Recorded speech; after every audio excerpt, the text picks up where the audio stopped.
ทุกการเรียกรับส่งผลเสียต่อคุณภาพชีวิตของคนทั้งประเทศพบเห็นการทุจริตอย่าเพิกเฉยแจ้งเบาะแสร้องเรียนได้ที่สำนักงานปปช1205ร่วมสร้างสังคมสะอาดโปร่งใสไม่ให้ไม่รับสินบนนายกรัฐมนตรีลงพื้นที่ติดตามเร่งรัดการฟื้นฟูพื้นที่ประสบอุทกภัยอำเภอหัดใหญ่จังหวัดสงขลาย้ำเริ่มกระบวนการฟื้นฟูเพื่อคืนประชาชนกลับสู่เคหสถานโดยเร็วที่สุดนายอนุทินชาญวิรากูลนายกรัฐมนตรีและรัฐมนตรีว่าการกระทรวงมหาดไทยลงพื้นที่ติดตามการเร่งรัดฟื้นฟูสถานการณ์อุทกภัยอำเภอหัดใหญ่จังหวัดสงขลาร่วมกับหน่วยงานที่เกี่ยวข้องโดยขณะนี้รัฐบาลได้ประกาศสถานการณ์ฉุกเฉินครอบคลุมในพื้นที่จังหวัดสงขลาและเร่งพิจารณาเรื่องการสนับสนุนทุกด้านเพื่อฟื้นฟูเขตอำเภอหาดใหญ่จังหวัดสงขลาให้กลับมาโดยเร็วด้านการแพทย์และสาธารณสุขได้จัดตั้งโรงพยาบาลสนาม7แห่งรอบจังหวัดสงขลาเพื่อดูแลรักษาประชาชนรวมถึงการดูแลสุขภาพจิตผู้ประสบภัยที่มีภาวะเครียดหรือซึมเศร้าขอให้จัดทำโครงการเสริมสร้างกำลังใจเป็นพิเศษนอกจากนี้เร่งระดมเจ้าหน้าที่นิติเวชจากทุกสังกัดชันสูตรผู้เสียชีวิตและส่งคืนร่างให้ญาติประกอบพิธีโดยเร็วที่สุดด้านศูนย์พักพิงชั่วคราวที่มหาวิทยาลัยสงขลานครินทร์วิทยาเขตหาดใหญ่รองรับประชาชนได้มากถึง 8,000 คนรวมถึงมหาวิทยาลัยอื่นๆจะประสานสำนักงบประมาณพิจารณาอุดหนุนงบประมาณดูแลค่าใช้จ่ายร่วมกับกระทรวงการอุดมศึกษาวิทยาศาสตร์วิจัยและนวัตกรรมตลอดจนช่วยเหลือพื้นที่คงค้างบางพื้นที่ยังมีปริมาณน้ำอยู่เช่นเขต 8ได้เร่งนำความช่วยเหลือเพิ่มเติมจากพื้นที่ส่วนใหญ่ได้รับการดูแลเป็นที่เรียบร้อยแล้วย้ำว่าตั้งแต่วันนี้จะเป็นการเริ่มต้นกระบวนการฟื้นฟูอาคารบ้านเรือนเพื่อคืนประชาชนกลับสู่เคหสถานโดยเร็วที่สุดปริศนาถ ขวัญแสนสุขรายงานศูนย์ปฏิบัติการแก้ไขสถานการณ์ฉุกเฉินอุทกภัยแถลงยอดผู้เสียชีวิตจากอุทกภัยสะสมทั้งภาคใต้รวม145รายนายสิริพงษ์อังคสกุลเกียรติโฆษกประจำสำนักนายกรัฐมนตรีกล่าวว่าศูนย์ปฏิบัติการแก้ไขสถานการณ์ฉุกเฉินอุทกภัยหรือสปกช.ณ ตึกภักดีบดินทร์ทำเนียบรัฐบาลได้รายงานผลการช่วยเหลือประชาชนที่ประสบอุทกภัยในพื้นที่ภาคใต้โดยเฉพาะอำเภอหัดใหญ่จังหวัดสงขลาวันนี้ประสบความสำเร็จอย่างมากสามารถช่วยเหลือผู้ประสบภัยติดค้างภายในพื้นที่ได้ 1,734 เคสจากทั้งหมด 1,934 เคสหรือร้อยละ 89ซึ่งที่ไม่สามารถช่วยได้ครบ 100% เพราะบางกรณีได้มีการย้ายออกจากพื้นที่ไปแล้วหรือบางกรณีเห็นสถานการณ์ดีขึ้นแล้วจึงไม่ประสงค์จะอพยพออกมาจากศูนย์พักพิงขณะนี้มีประชาชนอยู่ในศูนย์แล้ว 14,160 คนจากศักยภาพรองรับได้ 2,840 คนส่วนการผลิตอาหารชุดกระจายให้กับประชาชนในศูนย์และที่ตกค้างภายในพื้นที่ผลิตได้ 92,320 ชุดต่อวันและได้เพิ่มกำลังการผลิตให้เพียงพอกับความต้องการของประชาชนสำหรับจำนวนผู้เสียชีวิตจากอุทกภัยสะสมทางภาคใต้145รายการไฟฟ้าส่วนภูมิภาคจังหวัดสตูลระบุแม้สถานการณ์น้ำท่วมสตูลคลี่คลายแต่ยังไม่สามารถจ่ายไฟได้เนื่องจากยังพบจุดเสี่ยงนายอนันต์รัตนสุวรรณผู้จัดการการไฟฟ้าส่วนภูมิภาคจังหวัดสตูลเปิดเผยว่าแม้ขณะนี้สถานการณ์อุทกภัยในพื้นที่จังหวัดสตูลคลี่คลายไปในหลายพื้นที่แต่การไฟฟ้าส่วนภูมิภาคจังหวัดสตูลยังไม่สามารถจ่ายกระแสไฟฟ้าให้กับประชาชนได้ในทันทีเนื่องจากยังพบจุดเสี่ยงจึงจำเป็นต้องส่งเจ้าหน้าที่การไฟฟ้าลงตรวจสอบพื้นที่ประเมินสภาพแวดล้อมและตรวจสอบอุปกรณ์ไฟฟ้าและสายส่งเพื่อเร่งคืนไฟฟ้าให้ประชาชนโดยเร็วที่สุดเมื่อทุกจุดปลอดภัยแล้วสำหรับสถานการณ์ระบบไฟฟ้าจังหวัดสตูลระหว่างวันที่ 20-28 พฤศจิกายน 2568 มีผู้ใช้ไฟฟ้าได้รับผลกระทบจำนวน 29,054 รายยังไม่สามารถจ่ายกระแสไฟฟ้าแก่ผู้ใช้ไฟฟ้าจำนวน 4,610 รายจบข่าวอรัญญาชมชื่นอ่านรับฟังข่าวครั้งต่อไปเวลา 19 นาฬิกาค่ะติดตามข่าวที่นำเสนอไปแล้วได้ที่ www.thainews.prd.go.th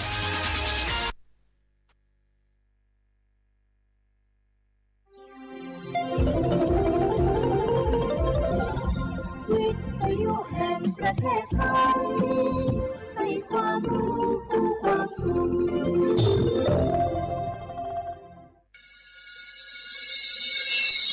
สถานีวิทยุกระจายเสียงแห่งประเทศไทยจังหวัดเชียงใหม่ AM 1476 กิโลเฮิรตซ์สถานีวิทยุภาคภาษาชาติพันธุ์แห่งเดียวในประเทศไทยที่มีความทันสมัยเชื่อถือได้สร้างอัตลักษณ์กลุ่มชาติพันธุ์สู่สากล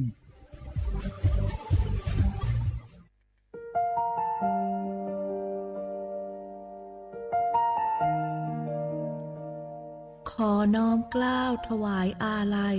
สมเด็จพระพันปีหลวงพระแม่แห่งแผ่นดินผู้ทรงเมตตาเหนือเกล้าขอพระองค์เสด็จสู่สวรรคาลัยข้าพระพุทธเจ้าข้าราชการและเจ้าหน้าที่สถานีวิทยุกระจายเสียงแห่งประเทศไทยจังหวัดเชียงใหม่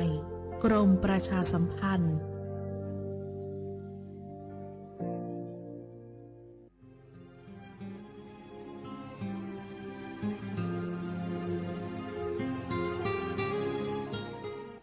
This is a moment of profound grief for the Kingdom of Thailand. We, the collective voices of Radio Thailand Chiang Mai, join the Thai nation in mourning the passing of our beloved Queen Martha, Her Majesty Queen Sirikit.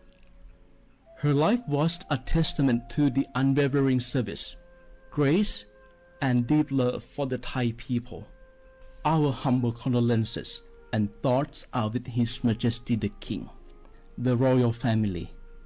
and all the Thai people during this deeply sorrowful time.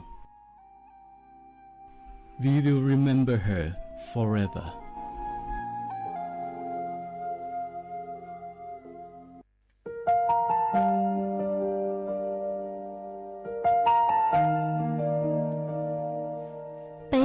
Trọng môn mua kỹ tàu xa cứ nạ văn giữa thái tàu thi chua tàu cho bấy suốt lâu chây lờ lú xua tàu xa lùn đờ bấy hãy nành môn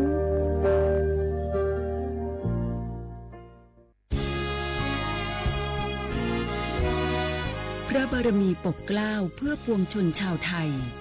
จากพระราชกรณียกิจนานับประการที่พระบาทสมเด็จพระเจ้าอยู่หัวและพระบรมวงศานุวงศ์ทรงทุ่มเทพระวรกายทรงงานอย่างไม่เหน็ดเหนื่อยเพื่อประโยชน์สุขของประสบนิกรจากโครงการหลวงสู่การพัฒนาแหล่งน้ำส่งเสริมการศึกษาและด้านสาธารณสุขที่มุ่งเน้นการพึ่งพาตนเองและการพัฒนาอย่างยั่งยืนทุกย่างพระบาทคือการทรงงานทุกพระราชดำริคือพลังแห่งการพัฒนาเพราะประชาชนคือหัวใจของแผ่นดินร่วมเสริมสร้างความรักในสถาบันหลักของชาติโดยสำนักงานประชาสัมพันธ์ที่ 3 กรมประชาสัมพันธ์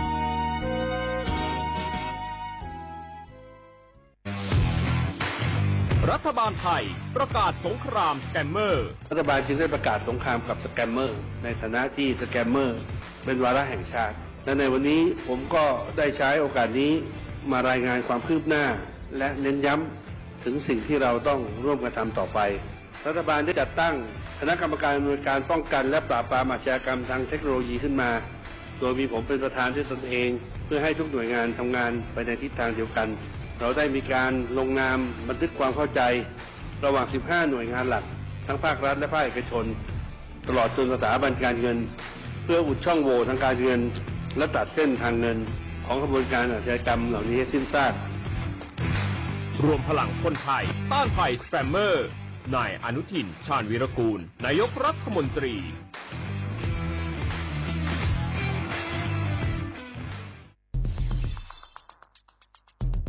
แค่3 ปีความเสียหายจากอาชญากรรมไซเบอร์ของคนไทยพุ่งทะลุถึง 94,000 ล้านบาทหรือเฉลี่ยปีละ 30,000 ล้านบาท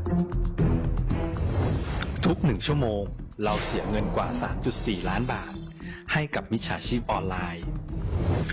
โจรไม่เห็นใจคนอาชีพไหนอายุเท่าไหร่สถานะทางการเงินแบบใดหมอพ่อค้านักธุรกิจนักเรียนแม่บ้านข้าราชการเกษียณทุกคนตกเป็นเหยื่อได้เสมอและวันหนึ่งอาจเป็นคุณหรือคนที่คุณรักเพราะจุดอ่อนร่วมของเหยื่อคือความเร่งรีบขาดสติหรือแม้แต่บางครั้งก็เกิดความโลภจนเกินไป อย่าปล่อยให้การกดคลิกเดียวลิงก์เดียวทำให้โจรยิ้มกว้างวันนี้ถึงเวลาแล้วที่คนไทยทุกคนจะต้องร่วมมือกันสร้างภูมิคุ้มกันอาชญากรรมไซเบอร์ช่วยกันหยุดก่อนที่ภัยไซเบอร์จะทำให้คนที่คุณรักและตัวคุณเองกลายเป็นเหยื่อ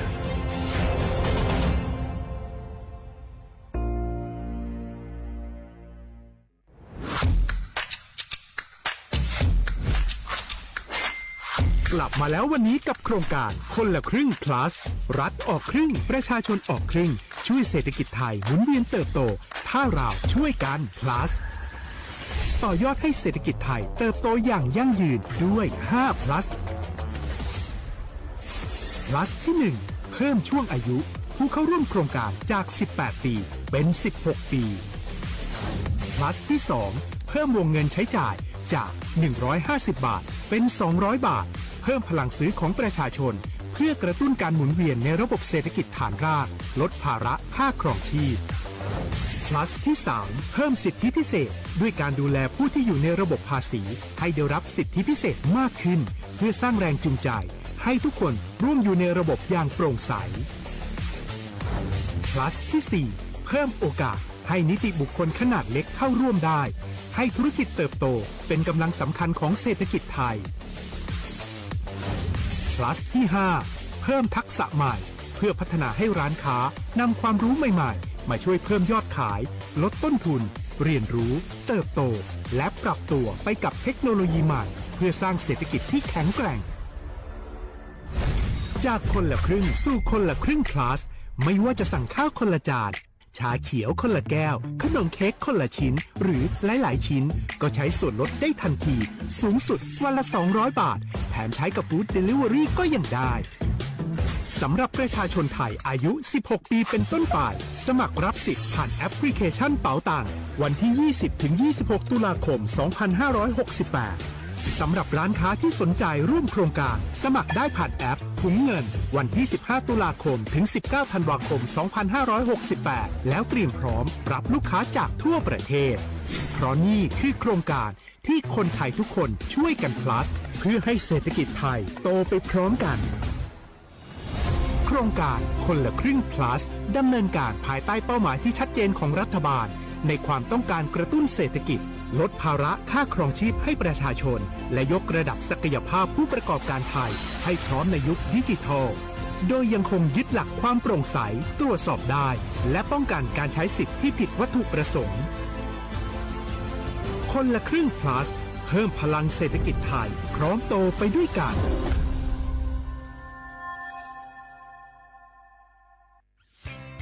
เส้นทางสายหมอกที่สวยที่สุดในเมืองแพร่กำลังรอทุกคนไปวิ่งด้วยกันครับทุกก้าวของคุณคือพลังของลมหายใจ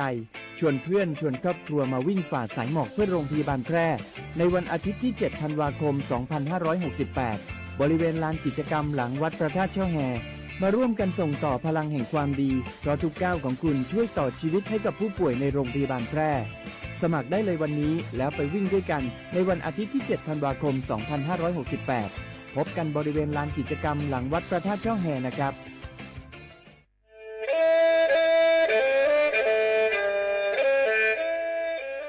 จอหนูจื้อคณะรัฐมนตรีเตามั่วมติเถานุติเน่งเก่าจั่วลูกเก่าคลีนดูชงอ้อเช้งจื้อปัวเจ้าเจ้าชางกัวเล่งมั่งเกล่าเต้งเหม่งสถานะหาสัญชาติจัวจอตัวเองคือย้อจัวหูเตเฉอไทยเจ้าเลจู้ใจมาตราเก่าชางแห่งพระราชบัญญัติคนเข้าเมืองชงอ้อเช้งจื้อปัวเน่งเก่าอ้อจัวจอตัวเองคือจื้งกังลุนย้อจัวหูเตเฉอไทยเด่นเดลูเหล่าห้ามั่วทะเบียนประวัติเจ้าเก๋เจ้าใจมั่วเป็นสื่อจีนเต้าเต๋อถอสถานะคนต่างด้าวเข้าเมืองอย่างเจ้าเก๋เจ้าใจเตาหาเจ้าเลจู้ใจมาตราชางทวิแห่งพระราชบัญญัติสัญชาติชงอ้อเช้งจื้อปัวยี่จอตัวเองคืออยู่จัวหูเตเฉอไทยคือมั่วเล่งจื้อรอชื่อเล่งหน้าย้อจัวหูทะเบียนประวัติบุคคลคือจื้อมั่วสถานะทางทะเบียนมั่วเป็นสื่อจีนเต้าเต๋อถอสัญชาติไทยเตาย้อนย้อจัวตัวเจ้งกรุงเทพ จีนเต้าเต๋อเตาจวนเต๋อสำนักบริหารการทะเบียนกรมการปกครองหวยยอนย้อจัวหรือลูกเสงจีนเต้าเต๋อถอเตาจวนเต๋อนายอำเภอเจ้าเรียกขอเชอกือยุ่งย้อเจ้าเลนูฮะชื่อเหอราชการภายในนุติเนงเกาจัวรู้เจ้าลินดูชงอ้อเช้งจื้อปัวเจ้าจัว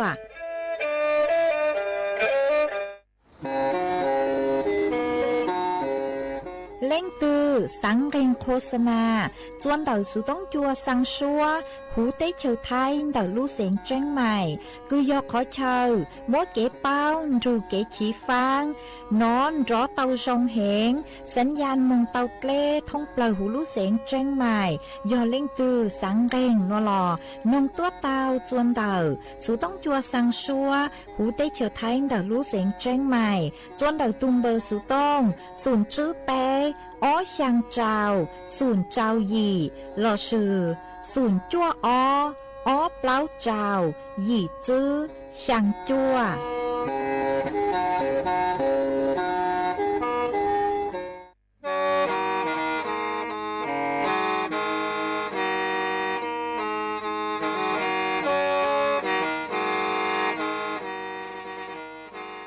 เดาหนัวสุต้องจัวสังชัวหูเต้เฉิดไทยเดาลู่เสียงเจ้งใหม่ลู่ชื่อเหอหาลุงมงอีนูไปหาออจายังเซิงจูไปหาเถ่าชื่อเหอจื้อเต็งจูเจ้าเต็งยังจองดูไปหาเถ่าชื่อเหอเก่าช่างเต็งจูเก่าหยี่เต็งช่างเติงเดาช่างAMเต้อีเช้งเปล่าปัวช่างเจ้าเจ้ากิโลเฮิรตซ์เดาหนัวมงยอเป้ลูมงสวดเลอชอกันนงเตา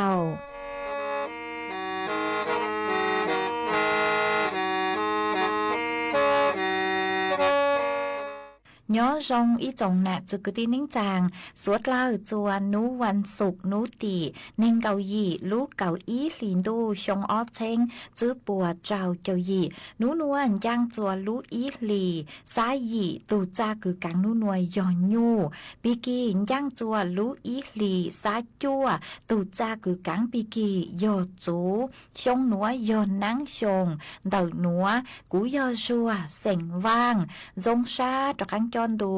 สูต้องจัวฮาลูมองเดาลู่เสียงเจ้งใหม่ต้วนจื้ออีจงหนักจุกตินิ่งจางสวดเลอมาวันได้หนัวช่างเต่าจัวเมสวดเลอเตาเป้าหาตาเดาหนัวกูจัวเกาลู่ชัวเจเกียจัวสวดเลอเตาหนอซื้อเอทอไปจอหนักจุกตินิ่งจางพองยือสวดเลอกุเมงกังลูใช้ฮาลูนงย้อจวนเดาเพจเฟซบุ๊กทอเมสวดเลอปังจวนนากดไลค์กดแชร์อีเล็งอีแชร์ปูจัวเพจสวทเชียงใหม่ AMอีเช้งเปล่าปัวช่างเจ้าเจ้ากิโลเฮิรตซ์มาว่าจองเดาจัวเมชัวเล็งชัวตูกือลุนดูกุญย้ออัวพงยืออัวเกลูปังจัวเชิงกังดูสุต้องจัวฮาลูมงเดาลู่เสงเจ้งใหม่หวังให้เจชาตามอนัวเมสุดเลยยนดูกุญย้ออัวพงยืออัวเกเท่าปีมงจูจัวเท่าสาวเอจวนจื้อนัวเปตรังลูกงเกลอเจจวนเดินดูสุต้องจัวฮาลูมงเดาลู่เสงเจ้งใหม่จื้อมงตาโอ้จานดูโยโลตุ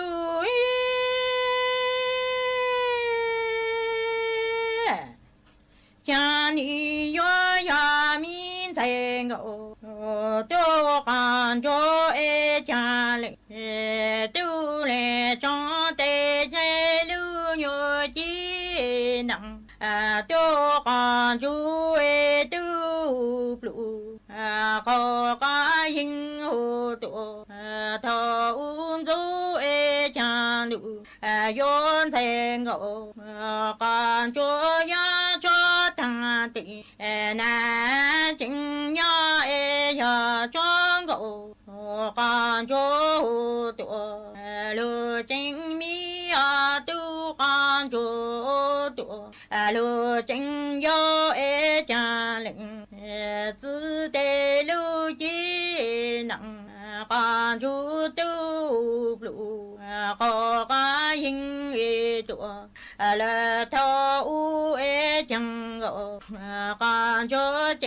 มีตุนโจตัวเนจิงโยเอจาลิง na te ni yo nya ho to o rong sang e cha ling na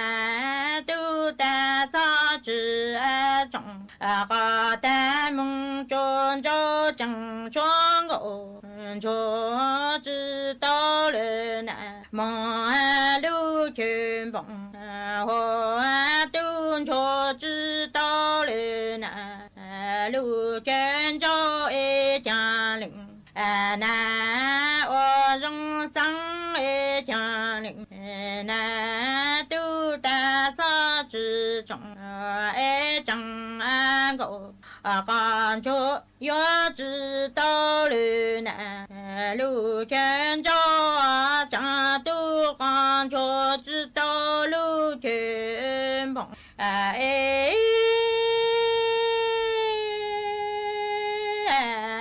jang gou gan zhuo tu lu jing yo e tu gan zhuo tu lu jing mi e jia ling na o rong sang ling na tu nya ru thang lu na ga ta tu lợn đi e jia ling na nya nya che ga la hu tu nya yong khi e jia ling na ji zhi mo na zhi mo zi e zhi dao ji mo chang zu ga ta bei dang na le yi ran bei e jia ling na tu la le na mong yi xia nya ru le ngou zhuo tu zhuo e jia lu na ga ta no hu tu nya len di a lu chung e cha song tu len dao na tu to nya nya che ga la cha ko yong e cha ling na te tu zhi mo na zhi mo zi e zhi dao ji mong a chang su ga ta bi le na mong a yi ra mong a nu yo e ling na e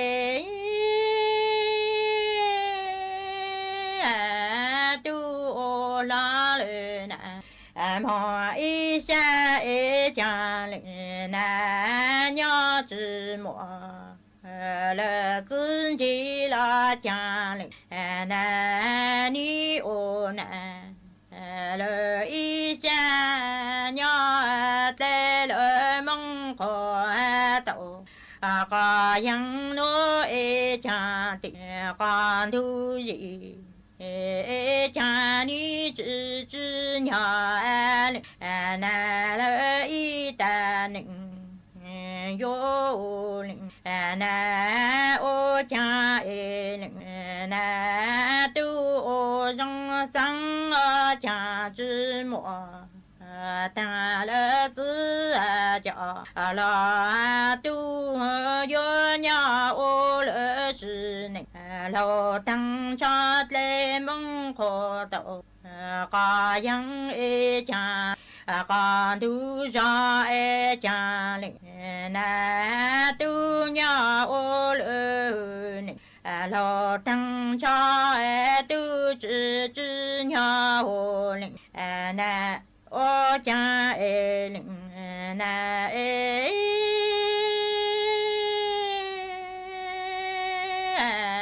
li nya ru thang a ngộ con cho li lu tu cho li a lu e chẳng a ngộ cho con cho chị yo zhi zhang bao tu con cho song zhi zhang bu e yo lu tu che chen tu tu ling mon a xa e cha ling na chỉ to nhỏ chỉ dụ tô cả yên chỗ lưu dạ lăng ông cô mò ê cha xong sự cánh chú nữ yo lệnh na hồ ê cha lệnh na tu nhỏ du lư ngộ còn cho lưu tu cho li lũ tôi chẳng ngộ còn cho cha chính tuổi chỉ cha bùa tu còn cho cha sống chỉ chẳng bao cha lệnh na tu yo nhà du cha lệnh na tu nhà lôi chỉ lựa chọn mà ô mong tê yo nhà chớ tu con dễ na chẳng tu con chỉ cô một phong yo na tu yo ya na có thể chẳng chế có số nỗi tu tổ chỉ mà tới cha lệnh na tu yo tới lệ tị gặp lệ mong cha chỉ tô tụ lo y lệnh tê lệnh na yo tô nhỏ con rô chủ có ký sinh cha lệnh có na cha tu chỉ một tăng tu chế có chú yo tên đâu lệnh na tu yo tên chữ đâu lệ tị tôi có lên núi mong tị na yo nhà chính lư tôi có hình mua lệnh na chế yo chẳng chỉ tôi lưu trồng lặng sinh có số ế chẳng yọt có ký lô tê tu mà chứ trong ô nụ yô lô tu thái ban đầu ế trong lý bê non thái ban đầu ế trong lý chơi tua dũa băng đau mong lú lán màu phùa chơi tua chẳng hát tua dũaจงชอปังเต้ามงจวนเดาลูกช้างปัวสนามบ้าน3บ้าน1ตำบลรวมไทยอำเภอพบพระลูกเสียงต่างจวนนุตีเน่งเกาหยี่ลูกเก่าอีลินดูเมืองจูนุตีอีลูกเก่าอ้อลินดูชงอ้อเช้งจื้อปัวเจ้าเจ้าหยี่ย้อจวนนุตีเน่งเกาหยี่ลูกเก่าอีลินดูชงอ้อเช้งจื้อปัวเจ้าเจ้าหยี่ยัวมั่วไก่ท่อตัวหูชัวปังเสงหาจอตู้ลัวแมนแฟชั่นต่างยัวตัวหนังจงชอมงซื้อตือเสงเก๋จัวสวดเลยใช้นุตีเน่งเก่าจั่วลูกเก่าอีลินดูชงอ้อเช้งจื้อปัวเจ้าเจ้าหยี่ยัวมั่วไม้สีเฮาตัวหูชัวปังเสงหาจอตู้ลัวแมนแฟชั่นต่างยัวซื้อตือหนังจงชอมงอวหรือเก่าจัวสวดเลยใช้นุตีไปเจ้าลูกเก่าอีลินดูชงอ้อเช้งจื้อปัวเจ้าเจ้าหยี่ยัวมั่วกงเชงชงตัวหูชัวปังเสงหามั่วเก๋ซื้อตือหนูน้อยแฟชั่นจัวสวดเราใช้หนูตีอีลูกเก่าอ้อลินดูชงอ้อเช้งจื้อปัวเจ้าเจ้าหยี่ยัวมั่วเก๋ซื้อตือหูชัวปังเสงหายัวมั่วเก๋ซื้อตือจ่อจึงเก่าซื้อลูกูมั่วน้องยังจื้อเจ้าชงยีมงจัวสวดเราใช้สวดเรายืนร้องตัวกองหน้า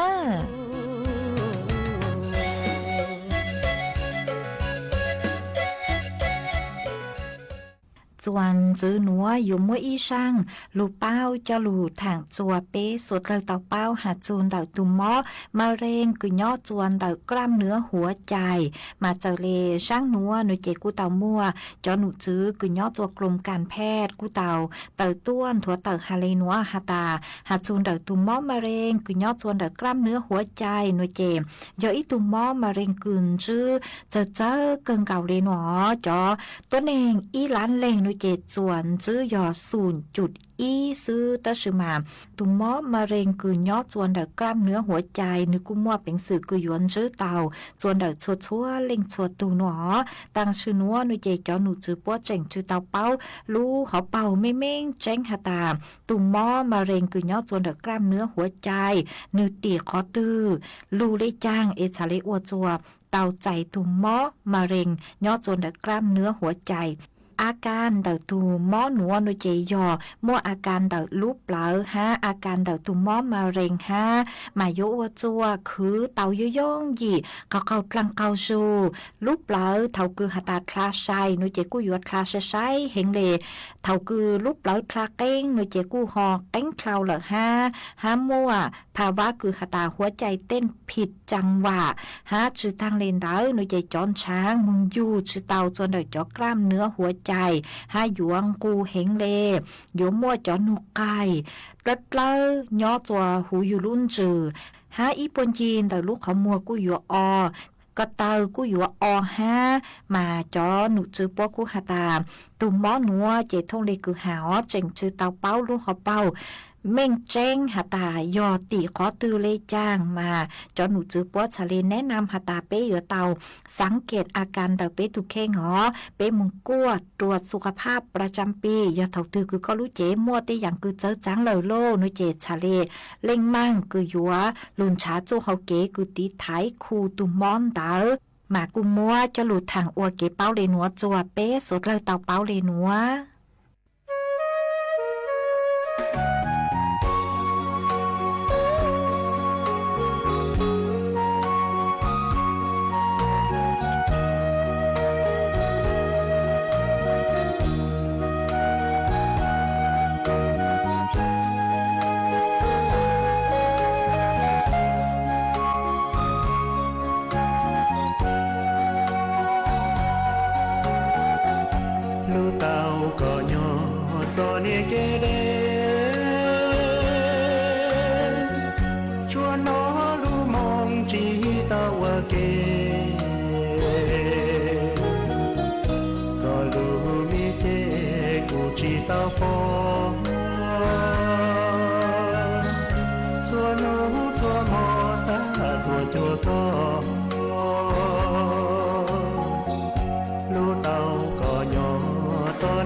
chỉ tao kê tua tê loan chi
เจ้าตัวหยัวปั้งดาวมงลูกร้านเหมาฟัวเจ้าตัวช่าง5ตัวหยัวจงชอปั้งดาวมงส่วนเดาสนามอบต.บ่อแก้วอำเภอเสมิงเดาลูกเสงเชียงใหม่ส่วนนุติจื้อส่วนนุติยีลูกเก่าออลินดูหยงออเชงจื้อปัวเจ้าเจ้ายีนุติจื้อลูกเก่าออลินดูหยงออเชงจื้อปัวเจ้าเจ้ายีหยัวมั่วไม้สีเฮาตัวหูชัวพังเสงให้หยัวมั่วกีชื่อตือเสงเจ๋เดินแฟชั่นโชว์จัวสวดเหล่าใช้ยอดส่วนนุติเจ้าลูกเก่าออลินดูหยงออเชงจื้อปัวเจ้าเจ้ายีหยัวมั่วมังว่างตัวหูชัวพังเสงห้าหยัวมั่วกีชื่อตือเสงเจ๋เดินแฟชั่นโชว์อ้วนหรือเก่าจัวสวดเหล่าใช้นุติช่างลูกเก่าออลินดูหยงออเชงจื้อปัวเจ้าเจ้ายีหยัวมั่วไก่ทอดตัวหูชัวพังเสงห้าหยัวมั่วกีชื่อตือหนูน้อยแฟชั่นจัวสวดเหล่าใช้นุติยีลูกเก่าออลินดูหยงออเชงจื้อปัวเจ้าเจ้ายีหยัวมั่วกีชื่อตือหูชัวพังเสงจัวสวดเหล่าใช้สวดเหล่ายุนจงตัวกงเน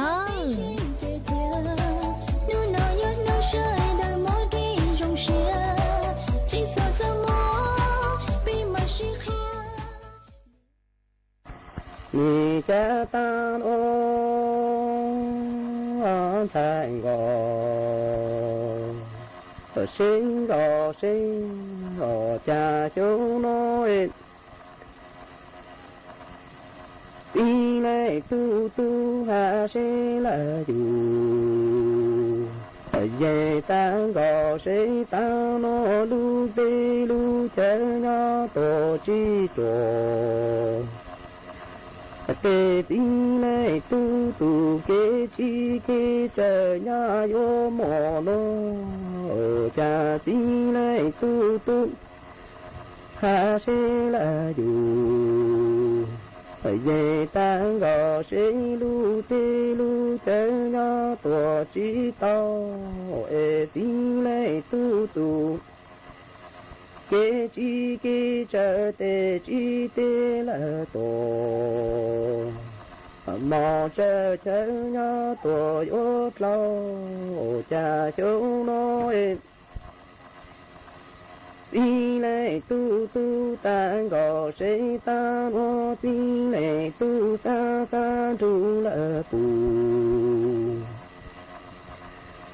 mà ở số nhà là lô số cha ta tu chỉ ya số là tên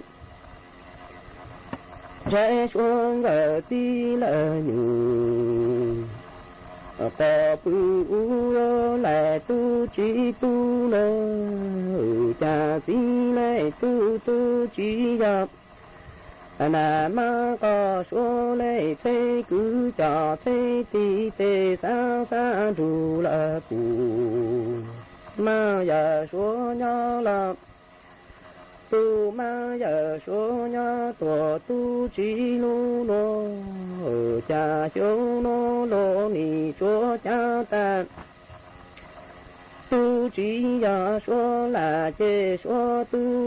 cho tí nhủ có bự nhỏ lại tu chỉ giờ nơi cha tính này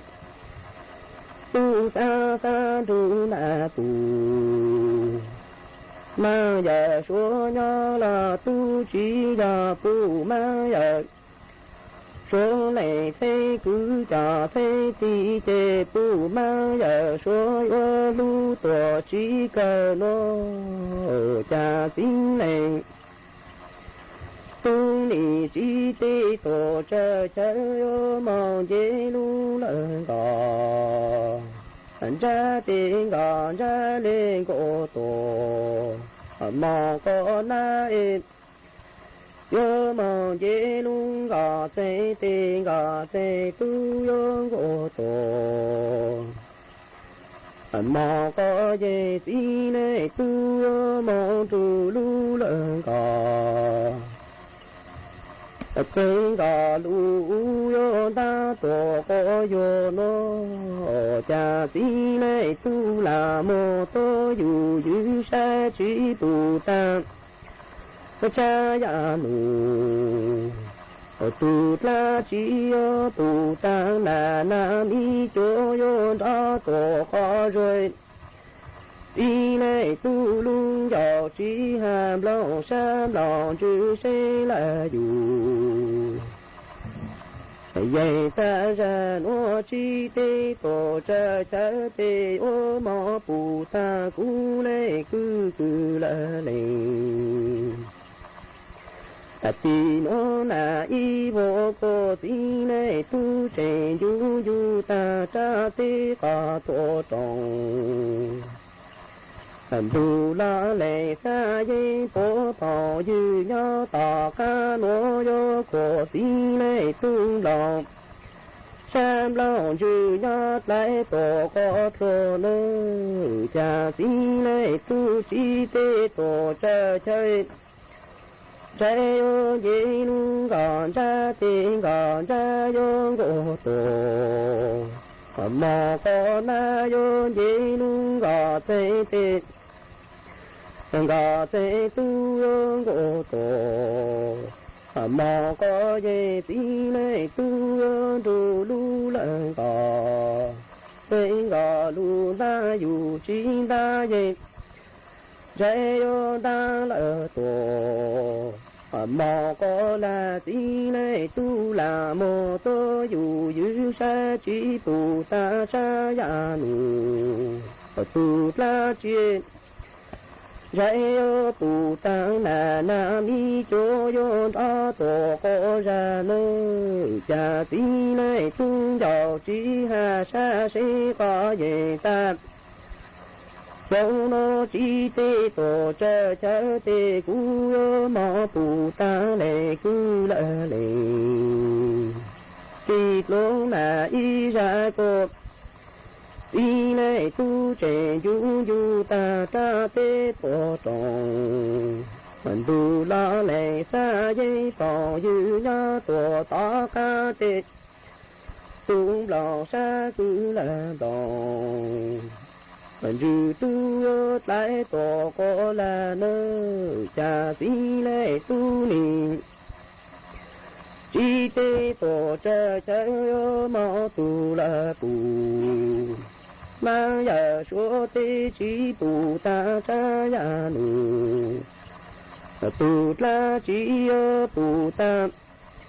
tu ma giờ số tu lệ gì khó chú lư con ta tổ sĩ dư tí lệ tu trẻ xây là dù phải về ta chỉ ca chỉ tê tổ cha cha yo lu tu la tì nó có trẻ ô du du tê ca tổ trọng mình tu ấy lệ sa dây tỏ dư nhớ tỏ ca tê giải tu chỉ bù ca yo mẫu hà ca lệ từ nơ cha xin lệ tu chỉ tê tỏ cha cha yo mẫu tu là bù mà giờ số tê chỉ bù ta cha ya nu tu la chỉ yo bù ta tu ma ya số tu la lệ gì ca chú yo lư con la tòa si lao e đi lệ tu sẽ ca về ta chỉ tê tổ cha cha yo lu tu la chi nó có trẻ du du ta tê ca tổ trọng mình tu la lệ sa dây tỏ dư nhá tổ ta ca tê tu chỉ bù ca ô mẫu hà ca lệ từ bó tê nì cha yo chỉ là xây mô lu là xây quảng gạo tổ tu chỉ đôi đi lệ tu chỉ tê tổ cha cha ta ta cha ê ô mẫu tu lại bù mà giờ số ti chạy yo mong nọ ca tổ na rong la tu mò ô lu nè xe dù có dê rong bố ta tao nè lý nhá tổ ra mò bó rong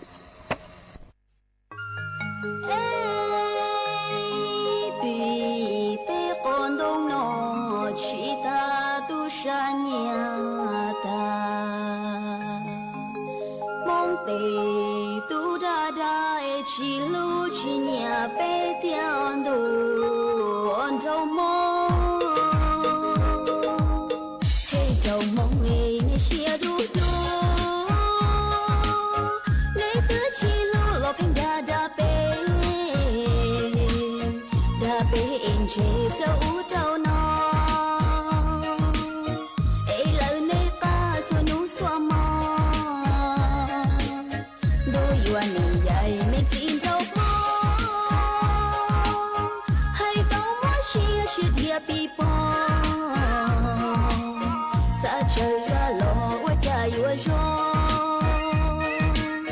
sa có mua mong tao nê lo lu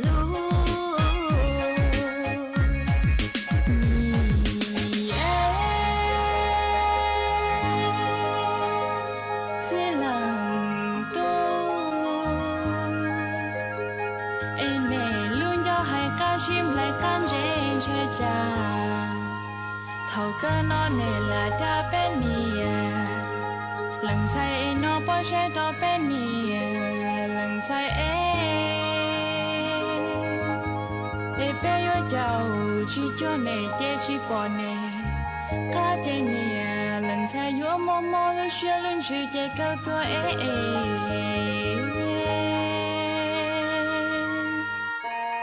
lúa tê lao ít chữ hay tia tê lúa nhẹ nhỏ cá phai yang yo có lúa cũ xa có mua trắng xa có yo ý gì năng thọ có lăng tia có lúa cũ thọ có lăng tia có nhẹ cũ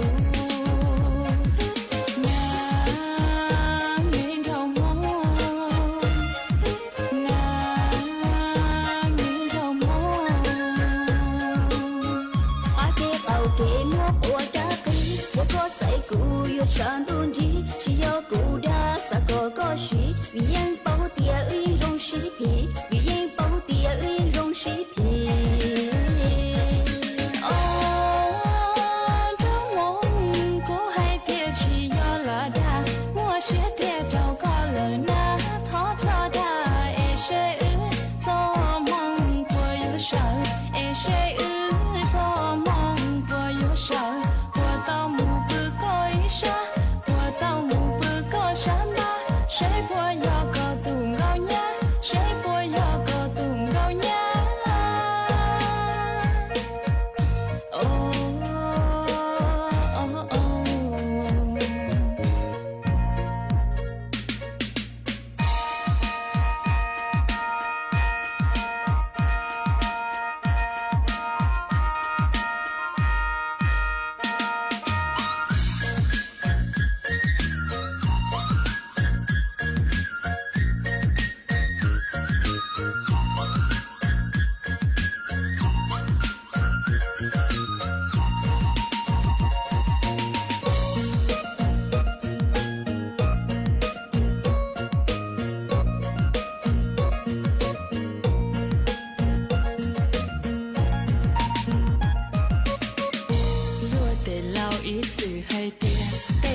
có sĩ vì cụ bao tia ư yên sĩ phì vì cụ bao tia ư yên sĩ phì trong mong cụ hay tia chỉ là đa mua xe tia đâu có lời na thố gió đa e sẽ do mong qua yêu sợ thố gió đa e sẽ do mong qua yêu sợ của 一下，我到木不个山吧，谁不有个东高娘，谁不有个东高娘。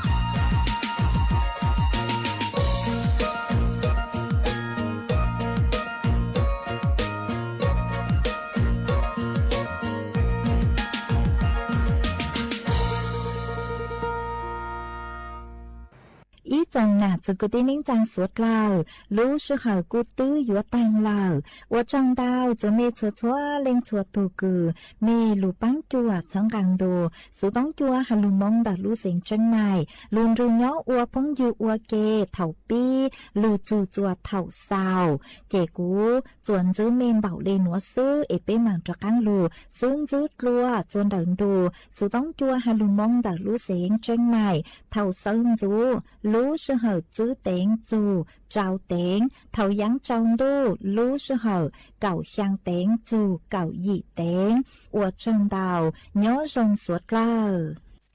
như ta nó chỉ lòng tu cho ni cho ý chỉ bà chưa lỡ tu tia e lúa mùa nia mùa chỉ chê ni ha tư mù nọ ta đại rong lò cho đại chia e mù na mi khâu trong mà trong thua lò cho đại chia e wa mù nọ chia cha mi ngô cho chi mùa nia thia mùa ha chi chê ngô cho nhua trâu xian chủ cho mù tua nhà lo xin chân cơ cha mi chua plua ha tăng mù lò chi bông dâng mía ni di lăng tu ở nhai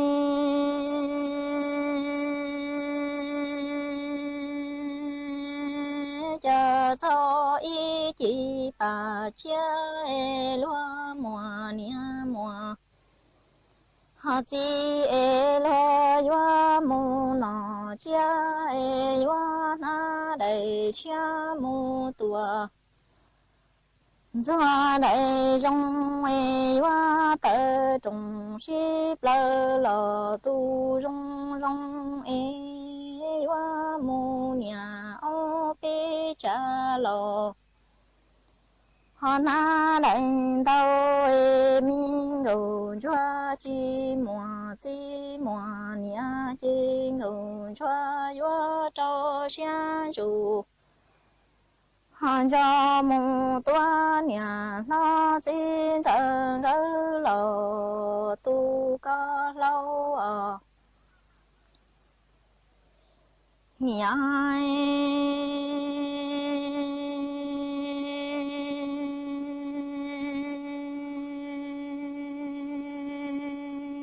tu tê mò tê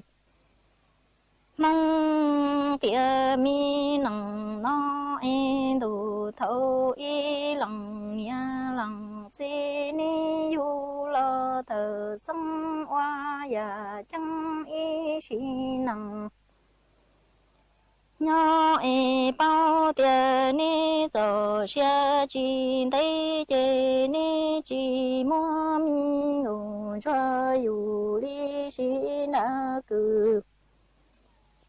nè cha yu lo wa nhà lo xin chân cơ lo lu chờ lê o cú lằng nia lằng chi ni chi ta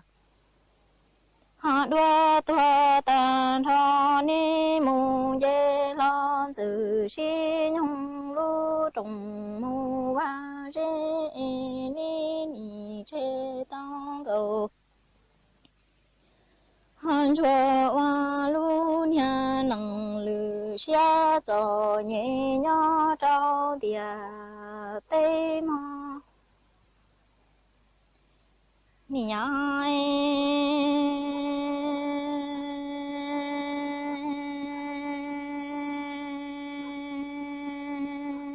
lòng nia lòng chi bao tiền nu trồng để thâu nên ni yoa yu tang ơn cho lo wa lu nia nang nhớ trong địa tê chi mùa nia mùa chi chế nu trồng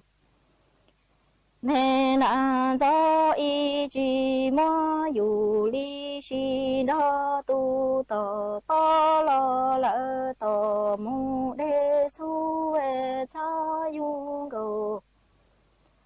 hoàn cho lo wa nhà la chín chân cơ lo lu chân du e mi cầu cho sống dù dân cho lòng